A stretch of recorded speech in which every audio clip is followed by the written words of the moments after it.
I যদি আমরা নবী জমিন হইতে তোমার নবীর খেদমত তবিয়ত দোয়া করার লগে লগে পানি সরাই লাই লাই আল্লাহ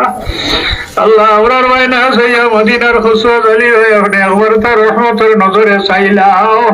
আল্লাহর খাতিরে তোমার বন্ধা বান্দি একবারে আপনি মুক্তি দিলাম আল্লাহ আয় আল্লাহ যে পানি দিয়া তুমি জমিন বড়াইয়া রাখছো এই পানি হরাইয়া জমিন বার করে দিবার ক্ষমতা আপনার কাছে রয়েছে আল্লাহ আমরার কোনো ক্ষমতা নাই আল্লাহ এই মাহফিল খার হাত রেখার দুয়ারে কবল করতে জানি না আল্লাহ আল্লাহ খাতিরে আমরা সারার দুয়ারে আপনি কবল ফরমাও আয় আল্লাহ রে চারো যদি বিপদ হরি যায় আল্লাহ আমরা ধৈর্য দরবার সবরের তৌফিক আপনি দান করো আল্লাহ আল্লাহ আমরা রে পরীক্ষা ফেল করিও না আল্লাহ এই পরীক্ষা আপনি আমরা রে কামিয়াব করো আল্লাহ আয় আল্লাহ এই জমিন যত বন্দা বান্দি হলন দোকার খবর হয়েছে সারার খবর আপনি রহমত নাজিল ফরমাও আল্লাহ যারা জমিন হায়াতে তেজি বানাসি ফরমাও আয় আল্লাহ